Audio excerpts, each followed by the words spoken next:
The views and opinions expressed in this podcast are simply that, opinions. All are presumed innocent until proven otherwise in a court of law. Sensitive topics are discussed. Discretion is advised. This is Cameron Guthrie. I'm speaking for the Guthrie family. Whoever is out there holding our mother, we want to hear from you. We haven't heard anything directly. We need you to reach out, and we need a way to communicate with you so we can move forward. But first, we have to know that you have our mom. We want to talk to you, and we are waiting for contact. We want to hear from you. A son's desperate plea, a mother's life on the line, and the race against a second deadline. The search is intensifying this morning in the disappearance of Nancy Guthrie. Plus, there's an updated timeline with some brand new details that are emerging about her cameras on her home. We'll talk about what the timeline could tell us about her captors' movements. Also this hour, we've got some chilling new court documents revealing how killer Kohberger possibly attacked Kaylee Goncalves with 2 weapons. And convicted killer Wade Wilson fighting to save his life. His defense team arguing to be heard before the U.S. Supreme Court. Plus, we have obtained some photos of the so-called handsome devil. It's all coming up next for you right here on Opening Statements.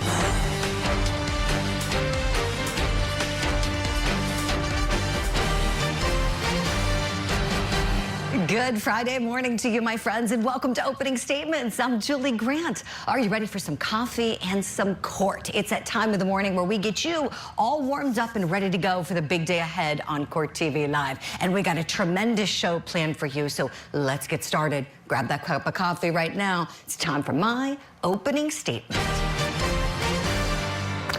Oh, he has nerve. The man that authorities say was trying to profit from the Guthrie family's tragedy should hang his head in shame. I am so glad he got arrested. And if he's convicted, I hope they lock him up. What defendant Derek Kallela allegedly did is shameful. Federal investigators say that he was trying to demand ransom money from the Guthrie family. The federal complaint says that once agents zeroed in on him as the imposter suspect who sent text messages and made a phone call to the family, they interviewed him, and guess what? He admitted it. Allegedly said that he was following along with the case on television and wanted to see if the Guthrie family would respond to him. That is sick. I wonder how he would feel if he were in the Guthrie family's shoes. It sure wouldn't feel too good if he was the one being preyed upon by some phony baloney looking to exploit his tragedy. Good for the FBI for acting fast. And I sure hope this sends a message to any other imposters who might be looking to profit off of other people's tragedies. It sends the message that you will be prosecuted. That's my opening statement on this Friday morning. Let me know if you like it. Right now, time for your daily docket. One of the police officers, he told me, they said, we found Austin. He's in a shed. I said, well, let me go talk to him. And they said, you can't do it. I said, let me go and talk to him. I can get him out the shed. And they refused. They said, we can't let you do that. All right, in North Carolina, we have got the teen killing spree sentencing for defendant Austin Thompson resuming this morning at 9:30 a.m. Eastern. In Georgia, we have the trial of the man who allegedly murdered UGA law student Tara Baker. Court gets underway at 9 a.m. We'll go in there live when it does. And in New York, we've got accused assassin Luigi Mangione back in court for a status hearing on his case. Begins 9 a.m. Eastern time. No cameras allowed, but we're going to monitor it for you and bring you any big updates. Right now, we take you to your top story this morning on Opening Statements. Nancy Guthrie still nowhere to be found as the clock is ticking towards another ransom deadline.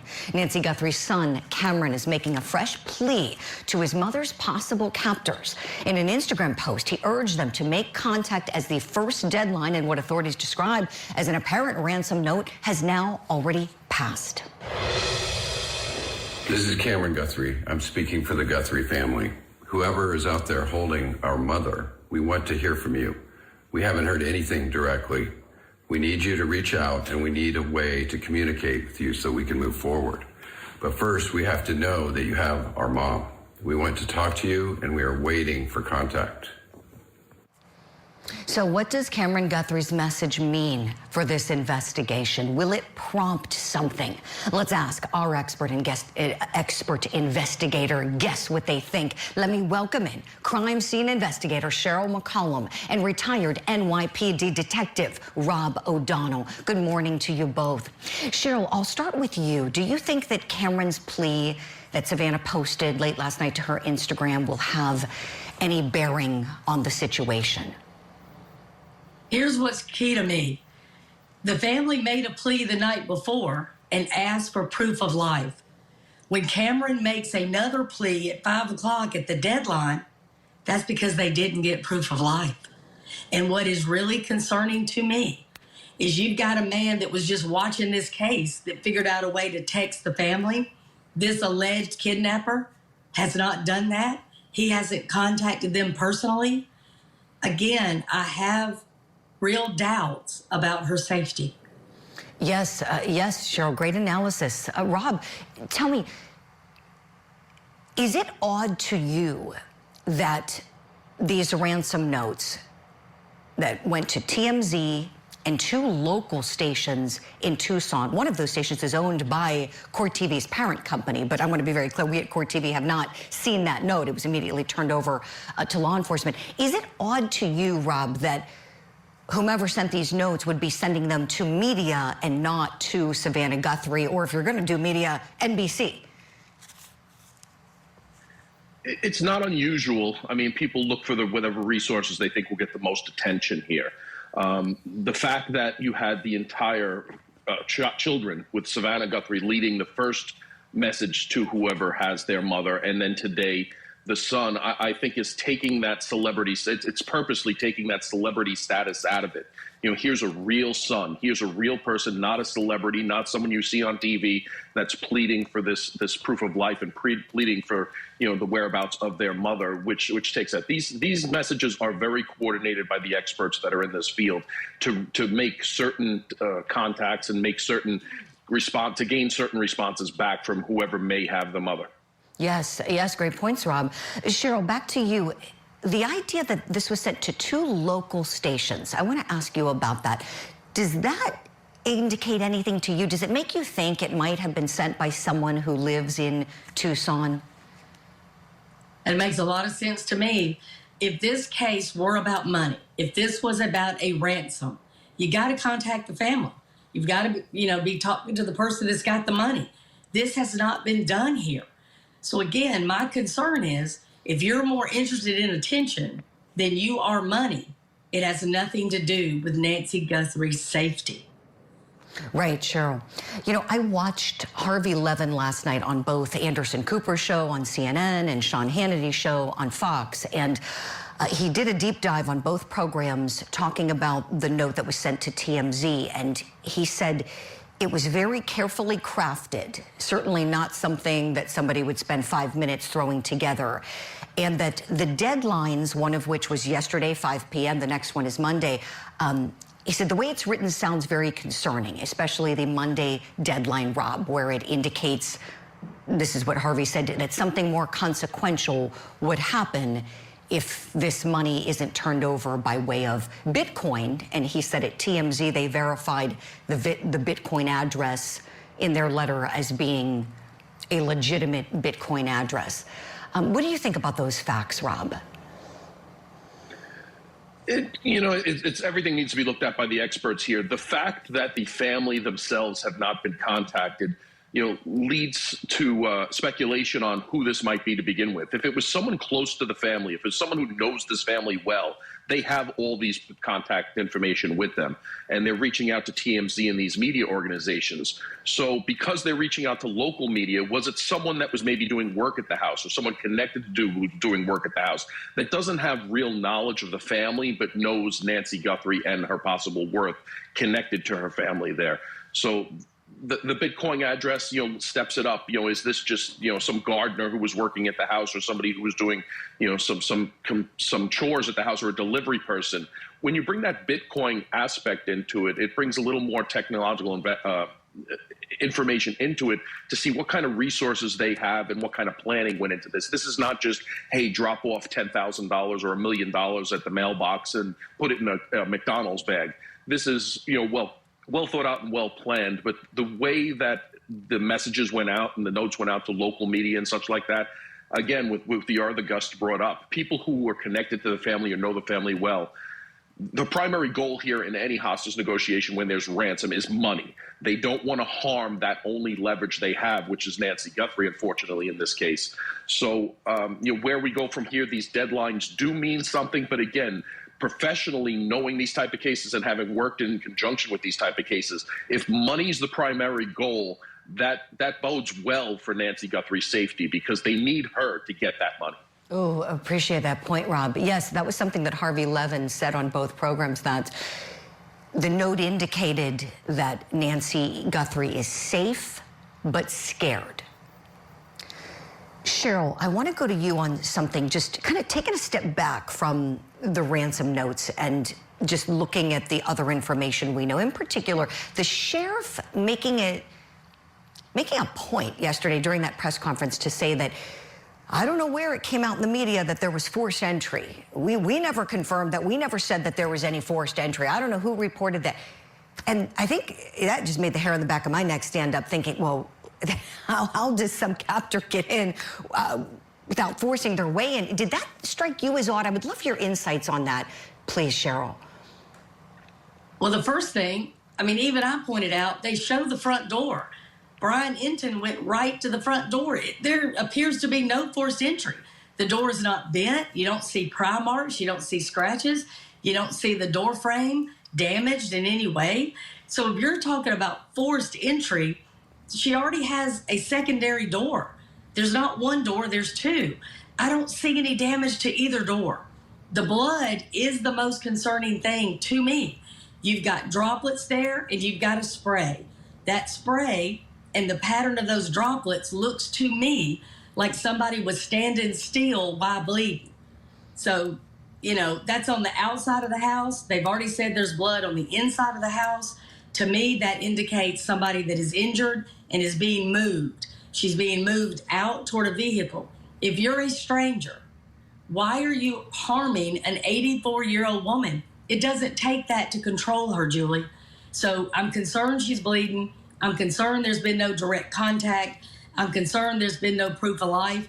Look, all you've got to do is say, Nancy, what was your childhood nickname? And then tell the children, this is her nickname when she was 5 years old. They would know that. That's not something out that somebody can Google. Ask her what bones she broke first. Anything only she would know. Nancy could easily tell them, since her cell phone is left behind, maybe she doesn't know, phone numbers. She knows the church. She could say, call my preacher. He will get a message to my children, and they will give you a burner phone number. These things are real easy. They're not being done by these so-called kidnappers who now, again, have moved the goalposts to Monday, which, in my experience, is very unusual. Right. Boy, Cheryl, thanks for sharing all of that.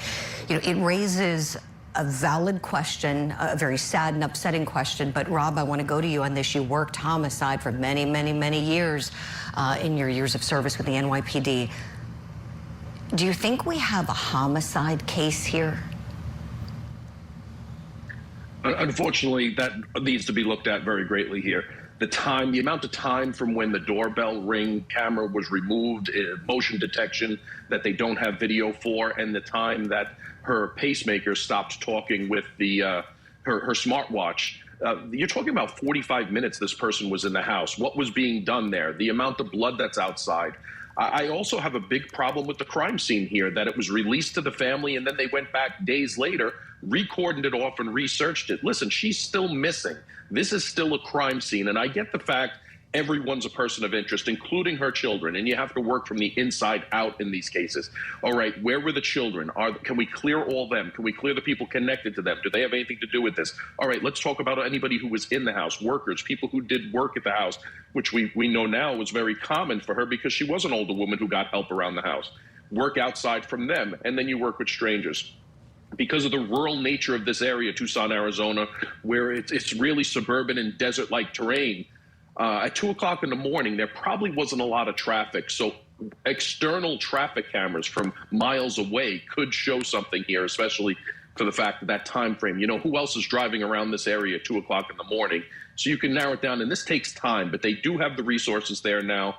The blood splatter both outside and inside the house, and the fact that media could walk right up and show those blood spatters, I have a big problem with that as a crime scene investigator and a homicide detective myself.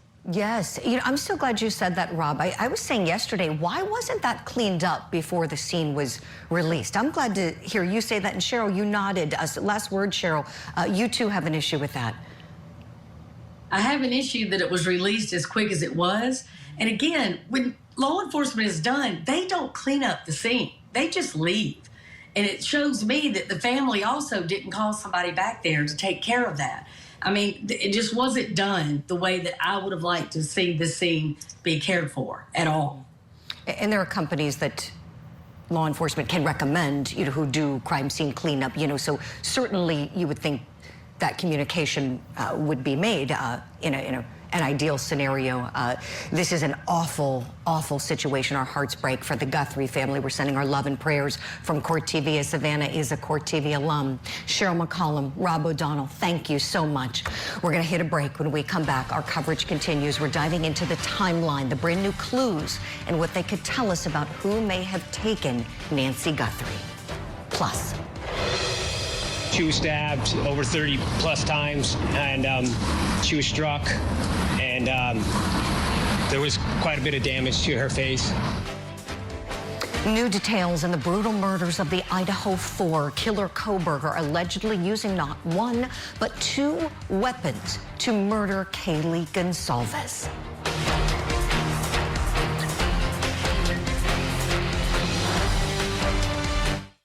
The Court TV podcast will return.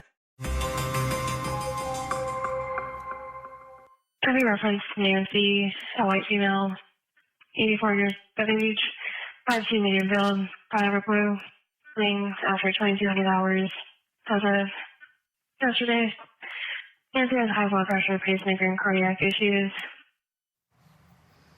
That dispatch call was what sparked the search for Nancy Guthrie. Investigators now revealing new timeline details relating to her late-night disappearance. The 84-year-old taken against her will over the weekend. Last seen alive on Saturday night, reported missing on Sunday, not showing up for church Sunday morning. On Thursday, the sheriff laid out an updated timeline up to the moment that Nancy was reported missing.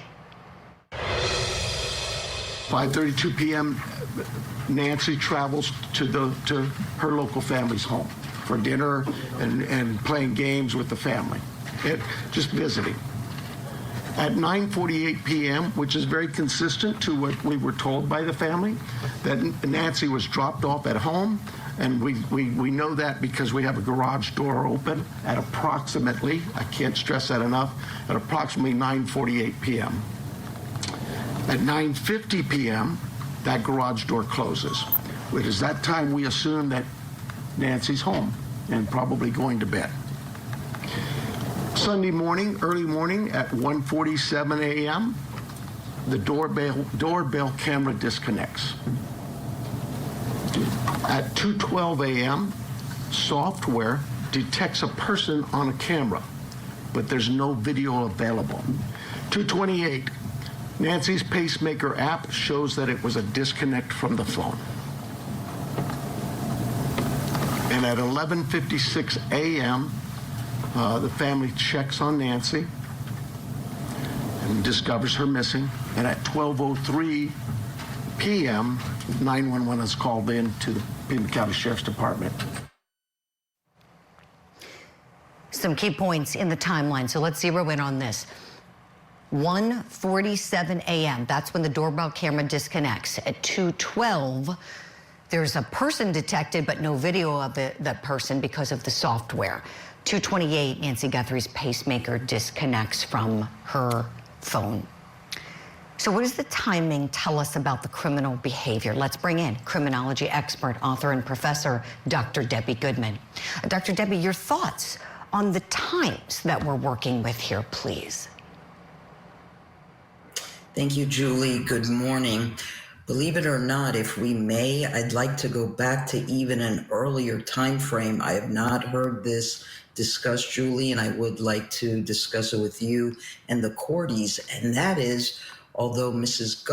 Guthrie was abducted on January 31st, her birthday, Julie, you know, I always look at dates as it relates to these cases. Mrs. Guthrie's 84th birthday is January 27th. So we're talking about a 4-day window between her birthday and date of abduction. And I think that's very important, Julie, because it matters. It mattered to whoever took her. And then certainly, of course, when we're talking about the middle of the night, reminiscent of a Bryan Kohberger, when these individuals decide to victimize their targets, and they do so in this time frame, of course, it would suggest the heightened level of vulnerability. One is sleeping, one is scared, frazzled, can't particularly fight back. But I do think this 4-day window between her birthday and date of abduction means something to this captor. Right, Dr. Debbie. Okay, so you think there's significance in the birthday. How about the minutes ticking? So 1:47 a.m., we know the camera's gone. And then 2:12 a.m., somebody's back in front of that camera, but we can't see the person, unfortunately, because of what happened, just the motion detected. What do you think about that amount of time, 1:47 to 2:12, to potentially be going in the house, finding Nancy, and moving Nancy? Right, very significant, Julie. Again, it speaks to the individual's knowledge of what he, potentially she, would be doing in terms of what the 3 most important considerations are to a captor. Of course, the coercion, forcing the individual against one's will, holding them captive, and then, of course, the confinement. You see, these are elements that are much different than other cases we discuss on your program. And at least, you know, I'd like to offer some glimmer of hope here, which is, I do think Mrs. Guthrie is alive, and I do think there is importance to the selection of the media outlets that this individual reached out to. TMZ would suggest to me the person is knowledgeable and perhaps favorable toward that media outlet, maybe as a subscriber, a follower, keeps up with celebrity news. And then also, very importantly, the local affiliate KOLD, both of which are alleged to have received these ransom notes. So I think that the individual is still in Tucson, Arizona, and that Mrs. Guthrie is alive and most likely in the residence. And I hope we can add her to the list, Julie, of others who've been held captive but have been safe and returned, to include Elizabeth Smart, Amanda Berry, and Jamie Klaus. Yeah, I hope so too, Dr. Debbie, definitely. So, and let's dig in more on those notes, because there's another one sent to KGUN, K-Gun TV station in Tucson, which is, it's actually it's a Scripps affiliate station. So the EW Scripps company owns Court TV Network, and they own lots of local stations around the country. And one of them is in that Tucson market. And so digging in, there are at least 3 of these purported notes, we'll call them 3, that are floating out there. We know that one of the letters, and I was referencing it earlier on the program, Harvey Levin was talking about, was sent to TMZ and saying that this letter includes 2 deadlines, one that already passed yesterday, and then one that's upcoming on Monday that's a more consequential deadline. We heard in the press conference earlier yesterday the FBI acknowledging this. Let's take a listen. We are aware of a ransom letter that was sent to the local media and then to national outlets. As with every lead, we are taking it seriously. We are in communication with the family, and while we advise and recommend from a law enforcement perspective, any action taken on any ransom is ultimately decided by the family. Okay, Dr. Debbie, I'd love to know your thoughts on these purported ransom notes. Sure. Well, of course, shame on whoever's participating in any type of hoax that's just despicable. But I do maintain, I think, and, again, it's up to the law enforcement experts, local, state, and federal, to really look at content and verbiage within the framework of these letters, but they must be taken seriously. And therefore, I think that some of the language also that the family members use, now you have the siblings on the screen, but what really struck me as very important, language used: we're ready to listen to you.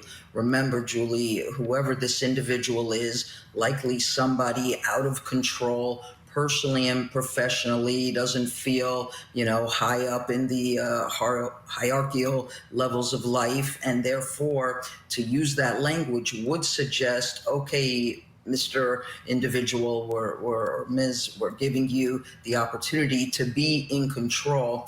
But I also think, Julie, what's important to this person, yes, potentially money, but also potentially the media grab, again, because we're talking about the national platform of the TMZ network, but also these two locals. I really think the person follows media, likes the idea that the media is running the story, and most likely feels very much in control because it is the lead story. Boy, excellent insight. Certainly something to think about as we move forward. Dr. Debbie Goodman, always great to have you on this program. Thank you so much. We're going to hit a break. When we come back, we're going to turn to the brutal murders of the Idaho Four. Even more violent than we first knew. Prosecutors now saying a second weapon was used. And we, the jury, find by a vote of 9-3 that Wade Wilson should be sentenced to death. Oh my, remember him? Wade Wilson. Well, he's appealing his death sentence. Plus, we got some brand new photos that we had never seen before. Maybe you haven't either. Just wait till you check out these pictures of the so-called handsome devil.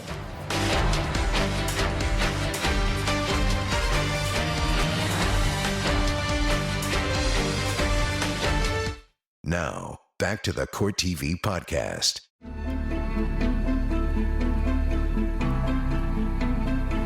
Welcome back. This morning, we're giving a voice to Bryan Kohberger's victims as we examine new findings that killer Kohberger likely used 2 weapons on one of his victims. In a newly unsealed court document, a forensic criminologist is quoted as saying that Kaylee Goncalves might have been attacked by 2 different people because her injuries had suggested 2 different weapons were used. But a second suspect never emerged in the investigation, as we know. Kaylee's sister even talked about 2 weapons being used at Kohberger's sentencing. Instead, I will call you what you are: sociopath, psychopath, murderer. I will ask the questions that reverberate violently in my own head, so loudly that I can't think straight most any day. Some of these might be familiar, so sit up straight when I talk to you. How was your life right before you murdered my sisters? Where is the murder weapon? The clothes you wore that night? What did you bring into the house with you? What was the second weapon you used on Kaylee? What were Kaylee's last words? It's so heartbreaking just hearing from her sister there and going back to that very, I think, vivid day for all of us, the day that all of those victims got to address this monster.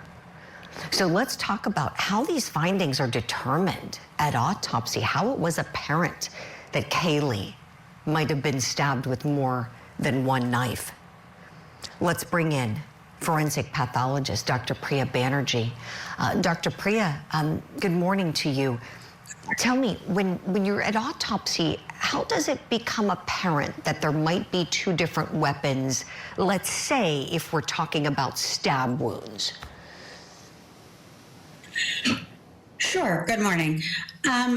So what we're looking at are features of the wounds, and you really want to look at the width the depth of the wounds. So if something goes deeper than the other track, maybe we usually probe them. So these are features not only on the skin, but how far into the body. And then we look at changes around the skin, around the stab wounds to see if there's any features of the weapon. So if it's jabbed completely in, is there what's called a hilt, like a stopper that might leave a mark on the skin? Are there sawtooth edges called serrations? Oftentimes we know that from like a kitchen knife. Some have a smooth edge and some have a sharp, like a sawed edge. Now you can have a single or double edged knife features as well. So we really go into a lot of detail about each wound, and you never exclude that more than one weapon, couldn't be used. And really that's where DNA will come in too, that they will test any candidate weapon for DNA, because the skin can sort of mold around the weapon. So it's not like a carbon copy, if you will, into the body or on the skin. So we give features and then we try to match it both with physical characteristics and DNA. Oh boy, this is helpful, Dr. Priya. So if it's not a knife, and I want to be clear, we don't know what the second was. We definitely know one knife was used, one huge knife. The second weapon, it's not being made public.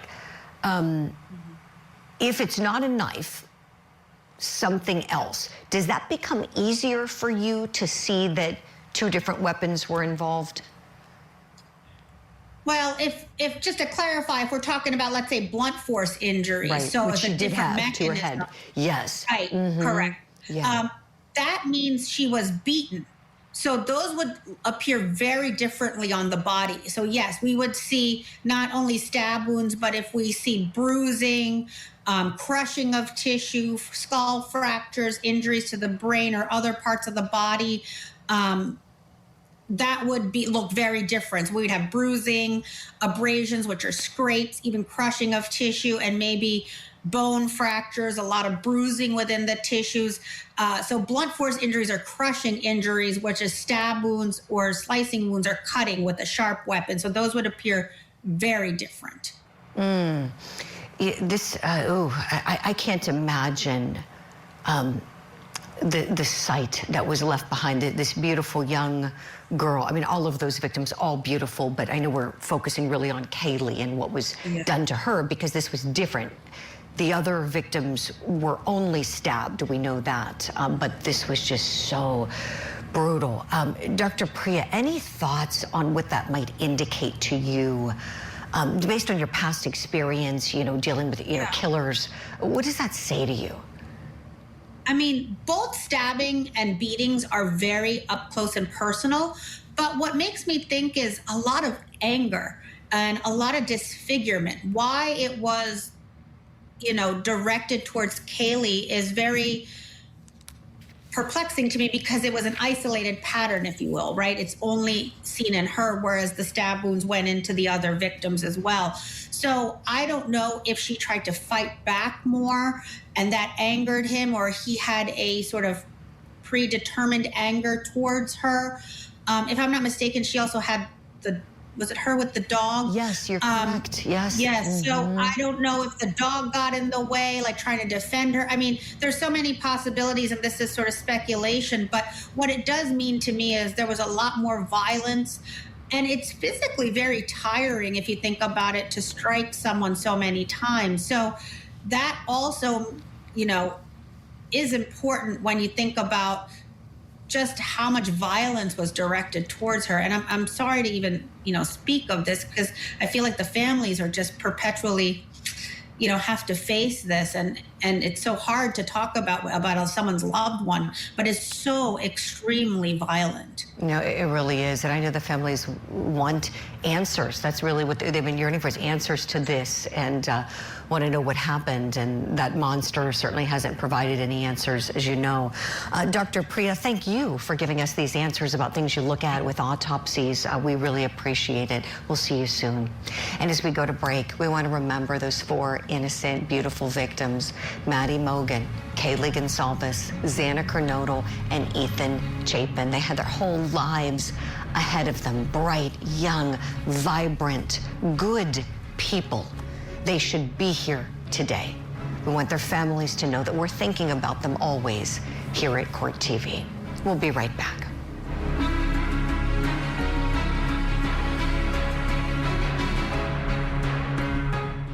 This is the Court TV podcast.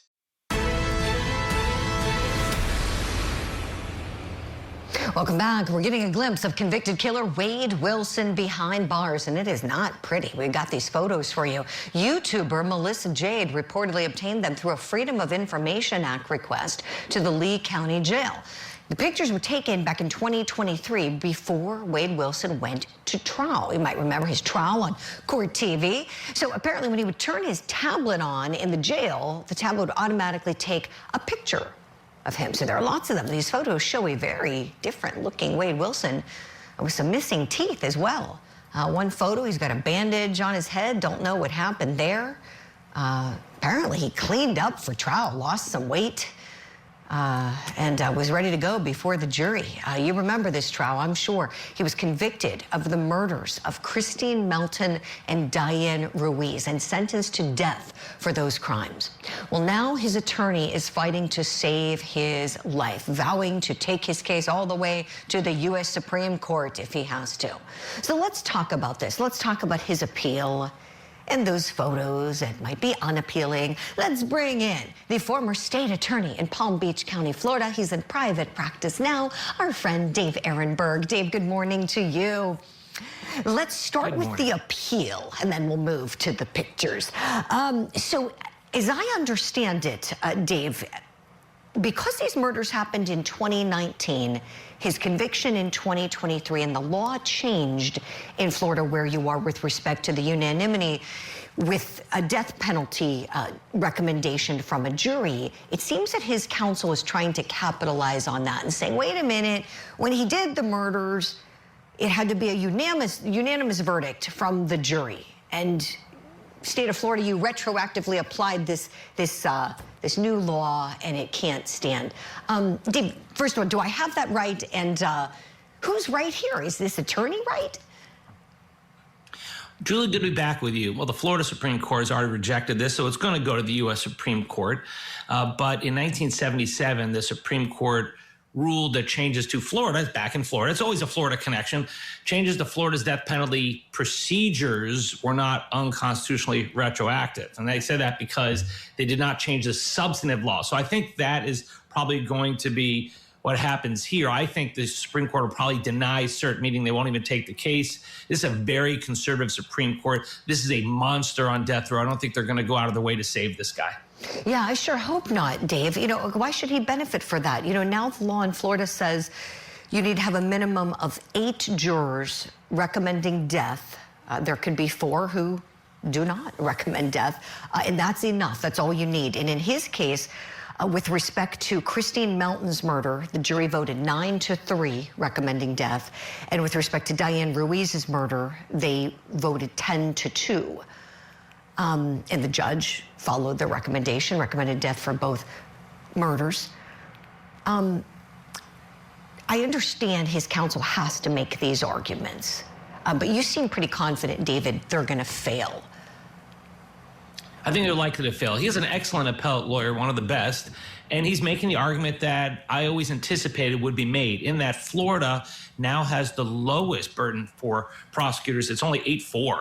You can execute someone with an 8-4 jury ruling, although you need unanimity for at least one of the statutory aggravators, like it's cold calculated, premeditated, that kind of stuff. So I do think it goes to the Supreme Court. Supreme Court denies cert, but keep in mind, this is all about a procedural change, not a substantive one. And that's why I don't think the retroactivity is going to work. And that's why I don't think the 8-4 versus unanimity is going to work. And that's why I think his destiny is to be executed in Florida. Yes. And I think we all here remember why the law was changed, right? With Nicholas Cruz's case. Dave, I'm sure you agree. I can't remember such a miscarriage of justice. That was, I'll never forget, like my jaw hitting the floor when that jury came back that way. And so the lawmakers acted quickly, did they not, to change the procedure, as you said? They did. You had Nicholas Cruz, who, I'm sorry I even mentioned his name. I hate mentioning that mass murderer's name. He's the one from the Marjorie Stoneman Douglas mass shooting on Valentine's Day, where 17 innocents, most of them children, were slaughtered.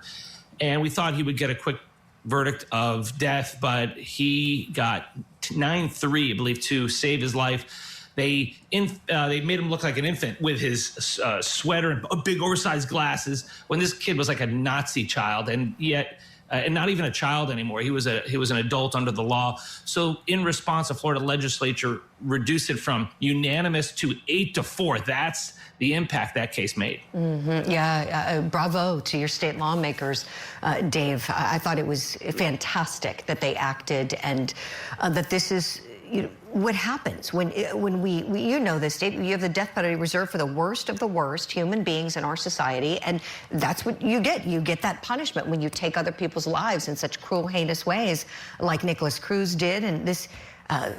Wade Wilson did. I can't even look at him. I find him frightening and repulsive. But Dave, he's got a fan club. Paramount Plus did a great documentary, which you are in, by the way, as I understand it. You know what's crazy, Dave? I watched 2 episodes to prepare for the segment a couple weeks ago, and I could not look at this guy. I couldn't watch the 3rd episode. And then I heard, Dave Ehrenberg's in the 3rd episode. You got to watch it. So I got to go back and see you, my friend. These photos, want to get your thoughts on them in his fan club. These are the pictures from 2023. Melissa Jade obtained, a YouTuber. Dave, your thoughts, my friend? Well, thank you for watching till the end. That's where I am. They put me in the last episode, so check it out. It's a really good show. It's, Handsome Devil, it's called. Now, as far as his pictures, I don't think it looks so scary anymore. I remember he went from being a villain in comic books. Like, he went from being Deadpool to Dad Bod. I mean, it looks like not so scary when it doesn't look like a villain and instead looks like the guy who complains about the HOA's mulch policy. So maybe his fans out there are no longer think he's so appealing and scary in a handsome way. This guy's evil. He's a monster, and he's clearly got serious mental issues. I mean, I think part of the reason why he's blown up so much, he probably is on some antipsychotropic drugs, and maybe that's increased his weight, because I don't think that there's a buffet in that prison cell. Yeah, no, he's not eating good there. Then again, maybe he's eating too many carbs, like Donna. Remember her saying not enough protein, too many carbs? Maybe he's on her diet. Who knows? But again, on Paramount Plus, excellent documentary, Handsome Devil, Charming Killer. And Dave, only because of you. You were the only reason. I'm going to watch that 3rd episode because we want to see you. And I know your insight was excellent. That's what everybody's saying. So thank you so much for the insights this morning, Dave. Always a pleasure. We got to let you go. Thank you so much. We'll see you soon. And friends at home, we got to hit a break. But first, want to say thank you for watching Opening Statements this morning. Watch it again. Share it with your friends. Go to courttv.com. Hit that shows tab. That's all for this episode of Opening Statements, my friends. I'm your host, Julie Grant, and it's been great being with you. On this show, I am calling out any pants on fire moments in our big trials and true crime stories, and I want you to come along with me. Opening Statements is live every weekday morning at 8 a.m. Eastern on Court TV. Thank you for downloading this episode. Please subscribe, leave a review, and share it with your friends. You can watch past shows anytime you like on courttv.com.